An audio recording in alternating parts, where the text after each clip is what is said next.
Memory को strong करना, और जो भी पढ़ो वो याद रह जाए आपको। हाँ। और आपको एक ही बार पढ़ने में रट जाए, मतलब बार बार पढ़ना ना पड़े, एक बार पढ़ो तो आपको। मैं भी अपनी 10वीं क्लास का पूरे सहारनपुर डिस्ट्रिक्ट का टॉपर हूं, तो मतलब, और मैं, मेरे घर वाले हैरान थे कि ये पढ़ता भी नहीं है, ये टॉप पता नहीं कैसे कर जाता है। जबकि मैं सीरियल देखा करता था उस टाइम, दादी माँ जागी और विक्रम बेताल, इस तरह के सीरियल आया करते थे। तो 10th क्लास में पूरा डिस्ट्रिक्ट टॉप हुआ था। मुझे 2 साल तक स्कॉलरशिप भी मिली थी उसके बाद, गवर्नमेंट ऑफ, जो डिस्ट्रिक्ट कलेक्टर होते हैं ना उनकी तरफ। तो मैं आपको मेमोरी के लिए बताने लगा था। तो जितने भी लोग आईएएस बनना चाहते हैं या कोई कंपटीशन क्रैक करना चाहते हैं, तो एक चीज सुनो ध्यान से।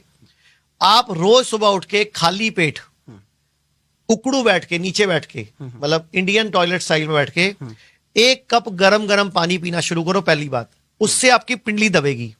आप सबने कहावत सुनी है, अकल पैरों में होती है, अकल घुटनों में होती है, कई बोलते हैं अकल एड़ी में होती है, कोई बोलता है लंबे आदमी की होती है, कोई बोलता है फौजियों की होती है।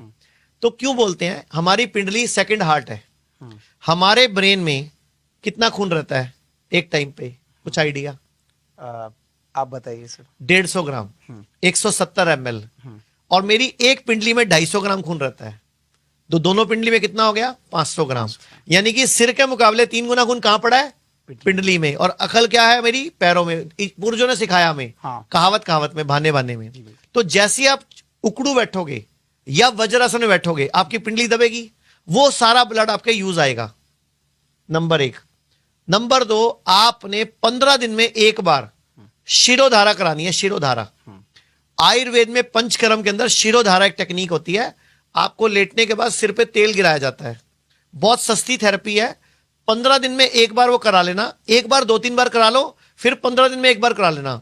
मैं कहता हूं इतनी तगड़ी आपकी मेमोरी हो जाएगी।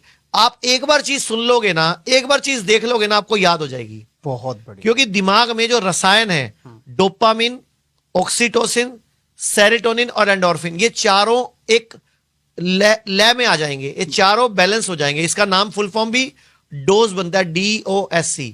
D for dopamine, O for oxytocin, S for serotonin, E for endorphin. तो एक और काम करना है, नंगे पांव घास पे घूमना है।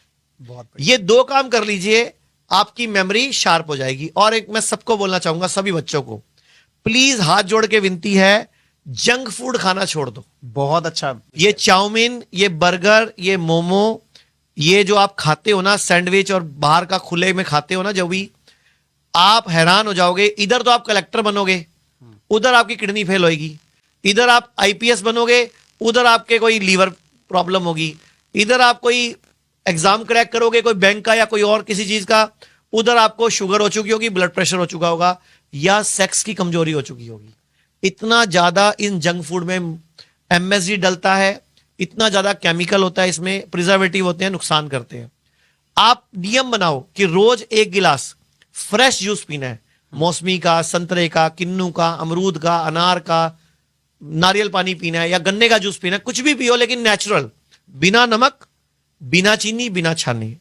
अगर एक और काम करो, एक और बहुत पावरफुल टेक्निक है मेमोरी को शार्प करने की।